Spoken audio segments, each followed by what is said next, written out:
San Diegans accomplish great things every day. We care about our neighbors and our community. We are proud of our diversity. We are resilient. We hold our leaders accountable. We live in one of the most dynamic cities in America, the San Diego Union-Tribune, telling San Diego's story for more than 150 years.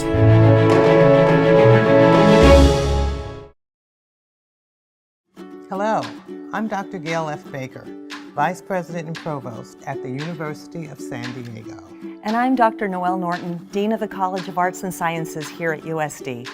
For the second year in a row, USD, along with its College of Arts and Sciences and Humanities Center, is proud to return as the presenting sponsor for the 2021 San Diego Union-Tribune Festival of Books. As a university deeply committed to the liberal arts, USD promotes a form of lifelong learning that ignites curiosity, builds critical connections across different ideas and topics by seeing them from unique perspectives. Our partnership with the Festival of Books enables all of us avid readers to come together as a community alongside renowned authors from all over the world and to dive deeply into imaginative stories and important themes. Yes, books do have the ability to open minds and hearts. On behalf of the University of San Diego, we thank you for joining us for today's program to explore the world of books with us. Enjoy the presentation.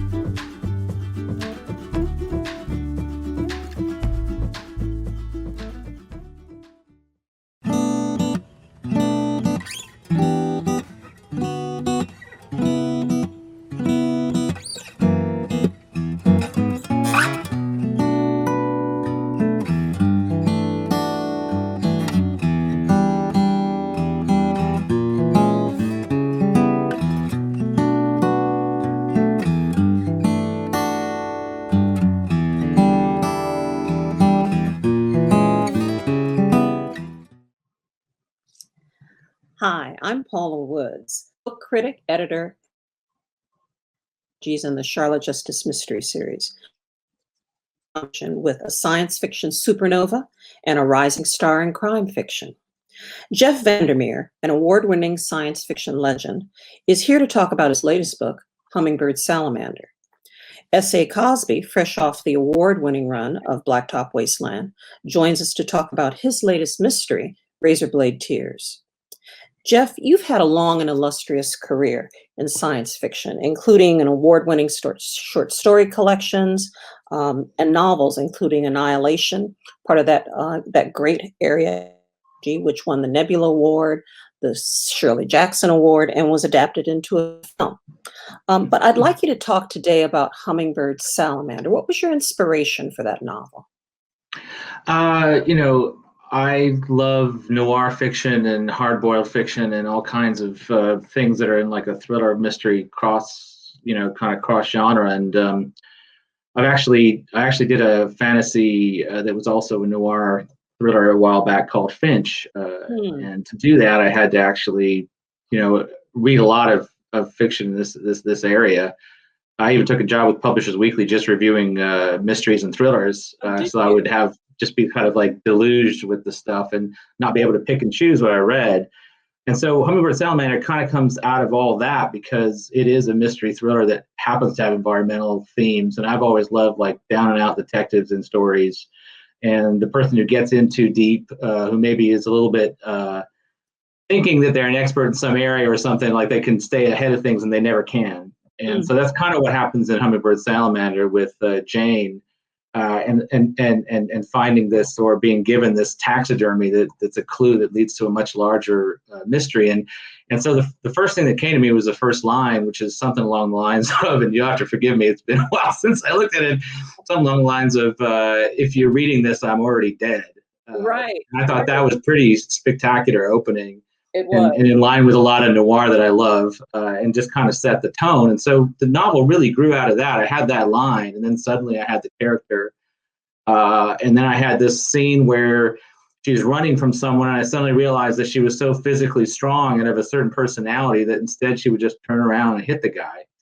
And once I knew that she was a bodybuilder, and that she had this kind of recklessness to her as well, because the guy could have had a gun. Right. Then I had a key to the whole story. And that's really where it came out of is that, and then the fact that the hummingbird leads to this whole ecological mystery that has wider implications. Wow. Wow. I love that. Yeah, I loved it because I was hooked from the beginning. Sean, in your case, you're fresh off the run of Blacktop Wasteland, which won the LA Times Book Prize. I just saw it got the ITW Thriller Award for Best Hardcover Novel and was on a lot of lists. So tell us about Razorblade Tears and what was your inspiration for that? Oh, okay. Well, thank you for having me.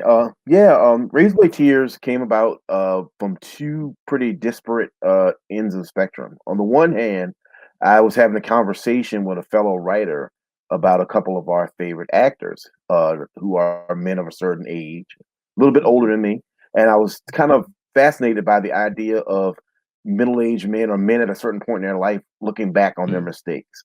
And what does that Mm, look like? And what does that look like for men who've made pretty egregious mistakes? And so that was one half of the conversation. And then the other half was a close personal friend of mine came out to his parents pretty late in life. And mm, it didn't go well. They weren't receptive to it. And he and I had a conversation after that. We were having a beer.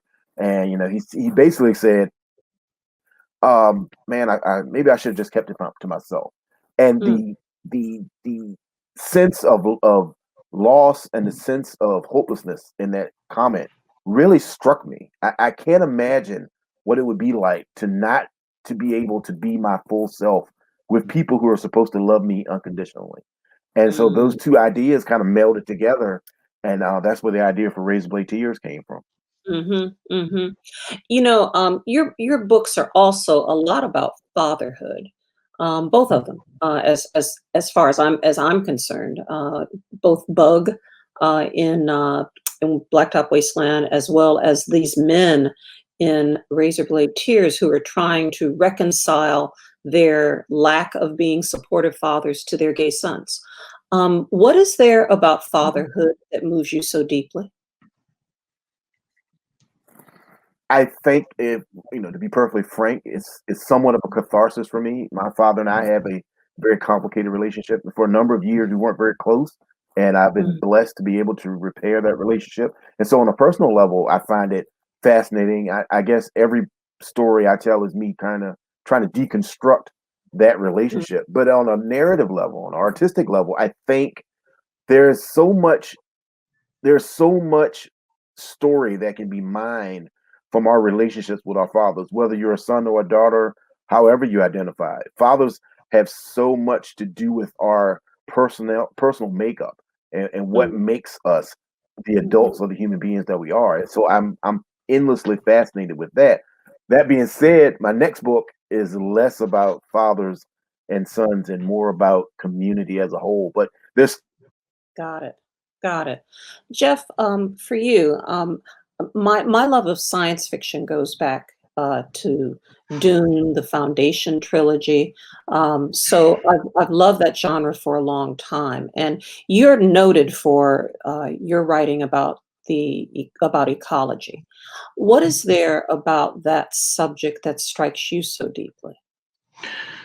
Well, I mean, I grew up in Fiji in the South Pacific in a island state that or island nation that really had to think about natural resources because of it being remote in an island, and valued certain aspects of it in the way that when I came back I didn't see the U.S. really valuing in the same way Hmm. equally everywhere.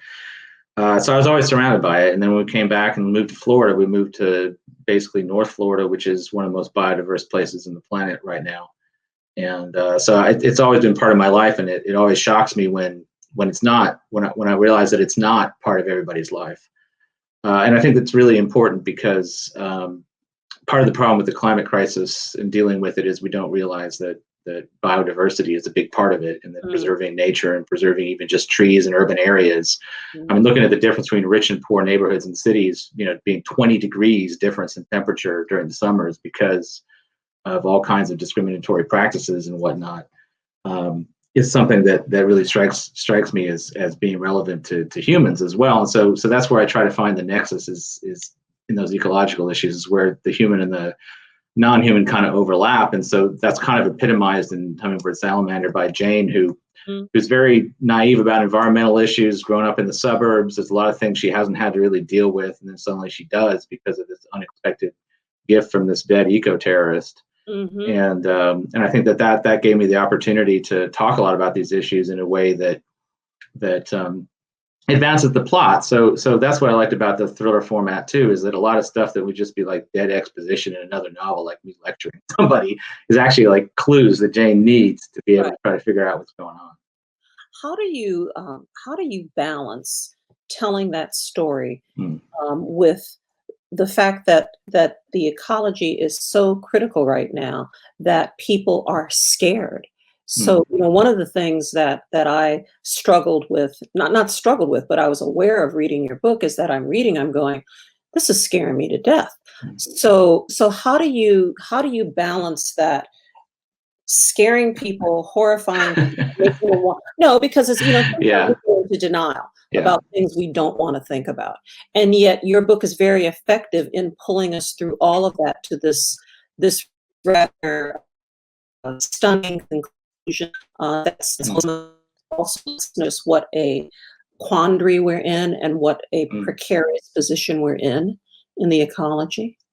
How do you well, I think I think it always depends on what character you're following. Everything comes out of character and what they would notice and wouldn't notice. And then the form or the genre you're either trying to renovate or subvert or work within, whatever you've decided you're doing with it, determines a lot too. So, a lot of thriller and mystery enthusiasts are really familiar with kind of the dark asphalt kind of, gleaming neon lights at night kind of effect. And I feel like that actually doesn't come across as depressing or terrifying. So when I thought about this book, I thought, because I'm in this genre where this mystery will carry the reader forward, and there's interesting detail about that has nothing to do with the ecological issues, I can be more direct about the ecological issues because they have this structure that for me is a little more traditional, a little more 3-act than I usually do. So that's how I balance it. I think, what are the effects here? What is the character going to notice? And then I hate monotone. I hate books that are just all one thing. So there always has to be some bit of humor in there. And I think in Hummingbird Salamander, it's in how she's navigating her job as a security analyst and how ridiculous some of these tech companies are. Right. And over the top. And I think that's the kind of thing that I look for to try to balance things out. Because if it's all one mood, then it's kind of a monotone, I think. Got it. It's interesting, the two of you being here together, because Sean, you do the same thing in Razorblade Tears. I mean, this is a revenge novel, right? And you don't shy away from showing what bullets and machetes and all sorts of things can do to the human body. But at the same time, you leaven it with this kind of good cop, bad cop, or this unmatched pair who have some humor, even as they're talking about racism, even as they're talking about their homophobia. I think that's remarkable. Was it a hard balance to strike as you were writing the novel? At first, yeah, because I didn't have a great handle on the characters.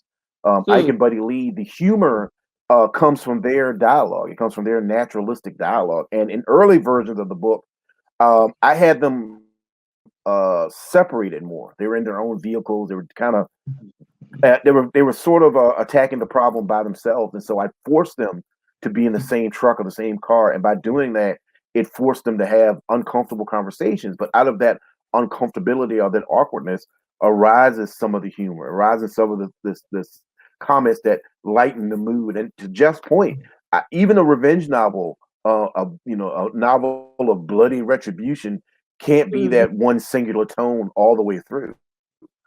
Because when you have that monotone, it ends up being discordant because it doesn't allow the reader to have a panoply of feelings. And so for me as a writer, even though there are very dark and serious moments in Razorblade Tears, there's also a lot of humor. There's also the humor that comes from finding a friend, because through the course of the book, Ike and Buddy Lee become friends.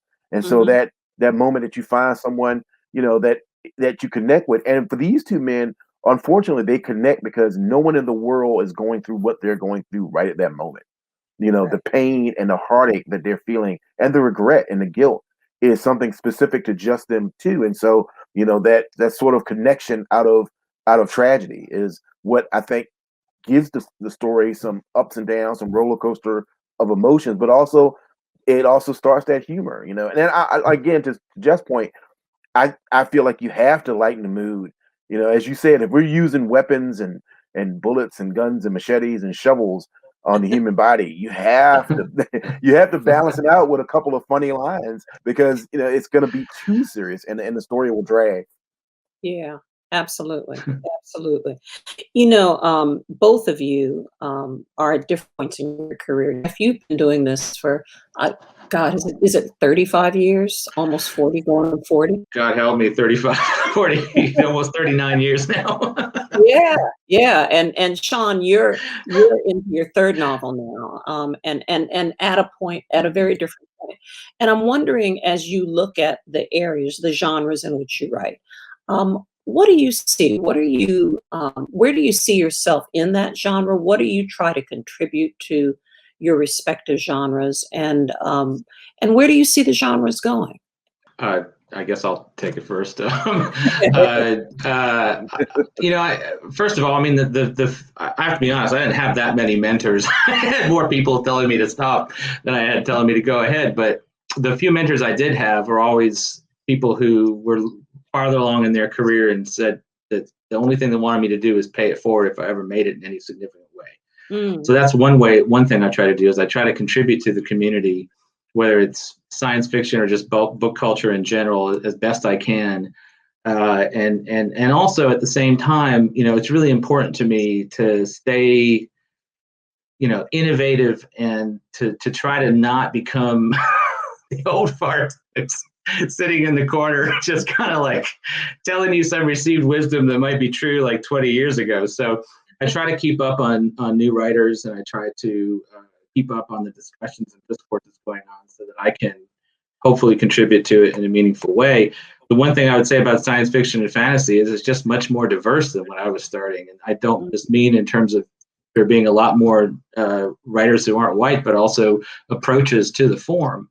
And so I think that the fact that pop culture kind of popularized science fiction also made it more popular out of a certain niche and actually allowed for a lot more innovation. So you see a lot of different types of approaches to fiction, and Well, I really appreciate that. Well, Hummingbird Salamander, I think, is a great example of that because, as you say, you use those mystery tropes to tell a story that 15 or 20 years ago would have been a different story. It would have been told differently. Probably, Mhm. and it might even have been told differently because of the narrator. I mean, again, the narrator has certain, for lack of a better word, blind spots and whatnot because of her background, because she's a white woman too. I mean, and she's also upper middle class. Right. And so those are things that, because of discussions in genre, I would say that definitely this character is affected by those discussions and all the things that have happened in the last 10 years. So. Mhm. Sean, what about you? When we talk about the genre and Jeff was talking about mentors and what people taught him, what are what are your influences? What did people tell you coming into this, and what are you trying to do with what you're learning about crime fiction? For me, I think the mentors that I had were people that luckily they were people that I held in esteem as heroes. Mm.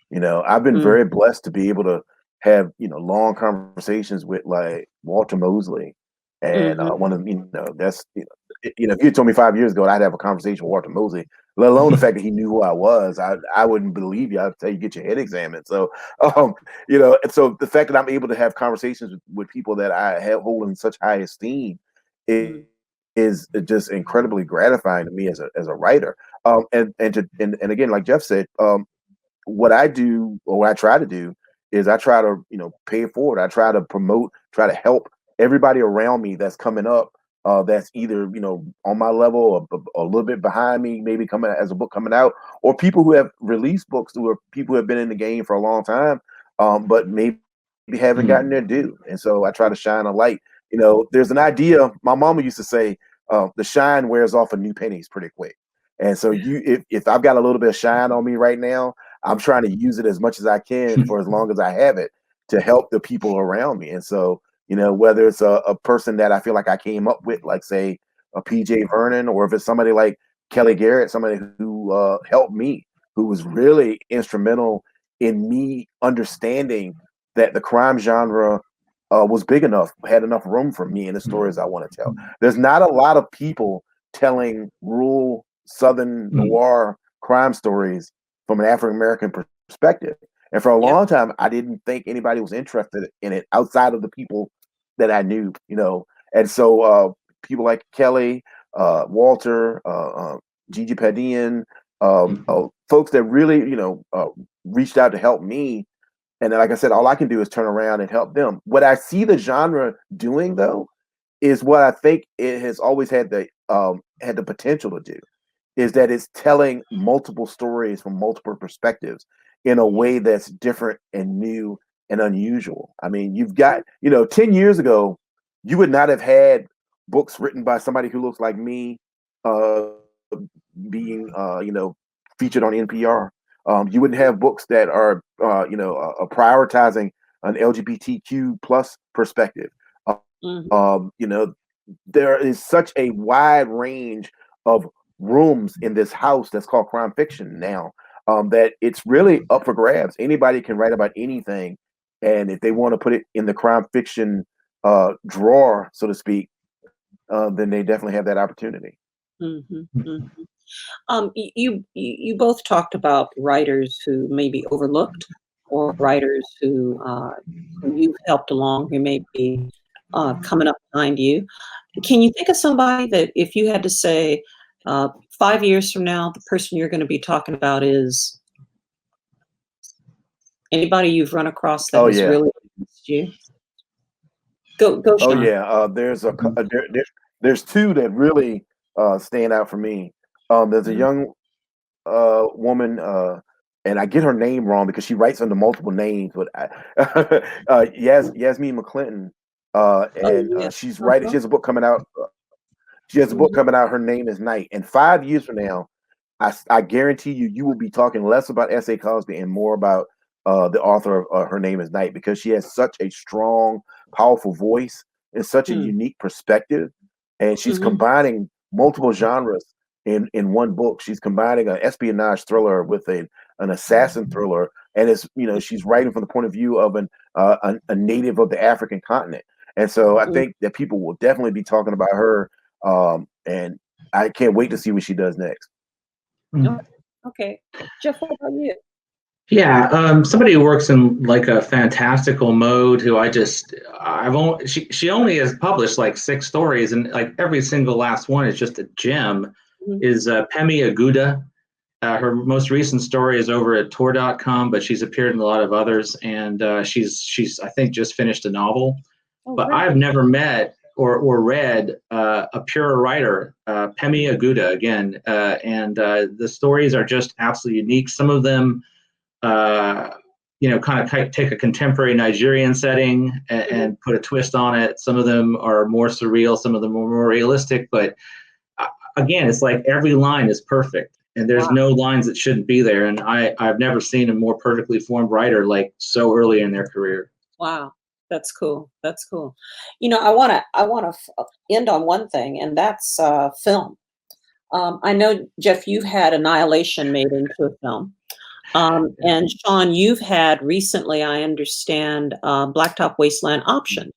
Jeff, do you have any advice for Sean as he's getting ready to go through this part of the journey?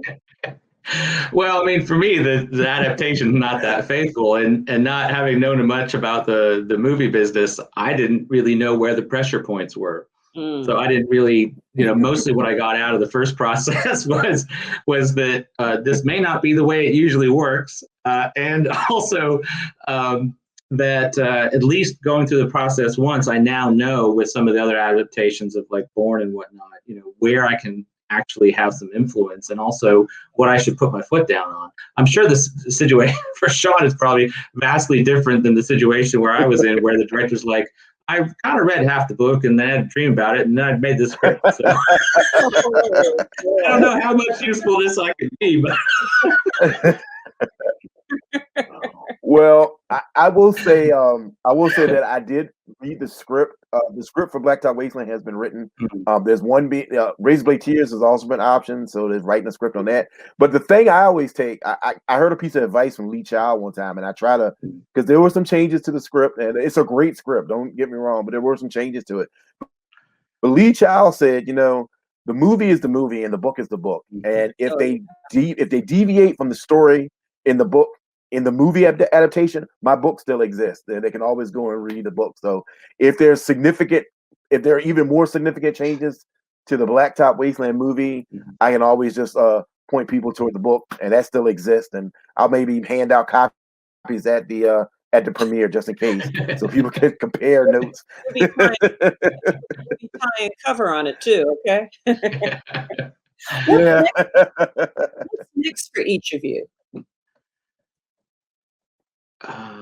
Well, I'm working on I don't know why, but I've been ridiculously prolific the last couple of years. So I'm working on a YA called A Terrible Trouble, which includes talking marmots. And then I'm also working on some novellas that are very much in an uncanny horror mode that I'm really excited about, because they're mostly about the surveillance state. And they're actually I think they're actually really hopefully going to turn out pretty interesting. And then an adult novel called Drone Love, which is set on an island in the midst of some seas of plastic. So that's definitely going to have some humor injected into it. I'm working on a couple. I'm working on a couple projects, but the thing that I can talk about, because I can't talk about a couple of them, is my next book for Flatiron, which is tentatively titled "All the Sinners Bleed," and it's about the first black sheriff in a small southern town, and how he discovers that there's a serial killer that's been using his small town as a dumping ground, and so he's chasing a serial killer while also questioning himself about why is he a police officer and why did he become a sheriff, and so those two ideas are kind of running headlong into each other. Wow, that sounds fascinating. That sounds great. Yeah. Well, they both do. I hear so much. I mean, when you talk about dumping bodies in a small town, and you talk about the kind of disadvantages or the kinds of wastelands we're creating in communities of color and rural communities. I mean, there's a connection. There's an ecological connection there too. And Jeff, absolutely. Jeff, you writing horror. I mean, you've delved in those. You've put your toes in those waters before, and you do it really well. So I can't wait to see what you do. Yeah, absolutely. Well, I want to thank both of you.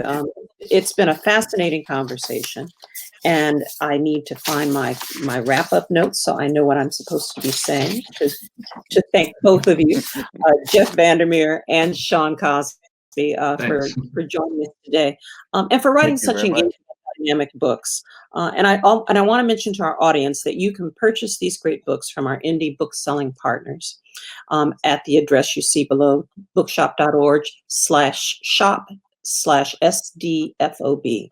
Also, please consider supporting the San Diego Council on Literacy by visiting and donating to their site through literacysandiego.org, and support literacy for all.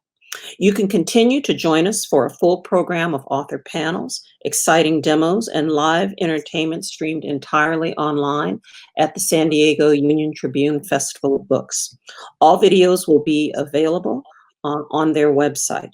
Again, I'm Paula Woods. Thanks for joining us.